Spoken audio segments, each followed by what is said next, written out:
Hawakan ang inyong mga upuan, mga bro, dahil may chismis na ang Pilipinas ay maaaring makakuha ng ilang F-16 fighter jets mula sa ating mga kaibigan sa Washington. Oo, tama kayo, mga bro. May open discussions na nagaganap, ayon mismo sa Philippine Ambassador sa United States na si Jose Manuel Romualdez. Imahinahin natin ito, mga matikas, malakas na F-16 na sumasalimbay sa kalangitan, pinoprotektahan ang ating bansa ng may estilo at kahusayan. Parang eksena sa pelikula, di ba?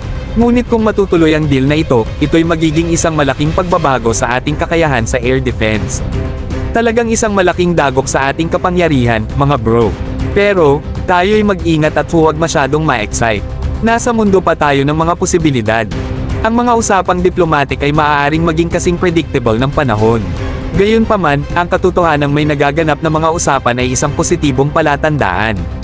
Ipinapakita nito na seryoso ang ating bansa sa paghahanda at pagpapalakas ng ating sandatahang lakas upang protektahan ang ating kalangitan. Isipin natin ang kapangyarihan ng mga F-16s na ito. Ang mga ito ay kilala sa kanilang kahusayan, bilis, at advanced na teknolohiya. Parang mga Ferrari sa kalangitan, pero armado sila ng mga cutting-edge na armas. Kapag may mga jets na ito sa ating kakayahan, kayang-kaya nating depensahan ang ating espasyo sa himpapawid ng di pa natin nararanasan dati. Habang nag-aabang tayo sa resulta ng mga usapang ito, manatili tayo sa positibo at optimistic na pananaw. Sa mundo ng depensa, lahat ay posible.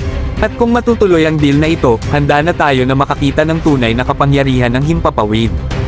Kung natagpuan mo ang balitang ito na kasing kasabik tulad ng pagka-enjoy ko, huwag kalimutan hit ang like button, mag-subscribe sa ating channel para sa mas maraming nakakaengganyong mga balita, at ibahagi ang video na ito sa inyong mga kapwa defense enthusiasts.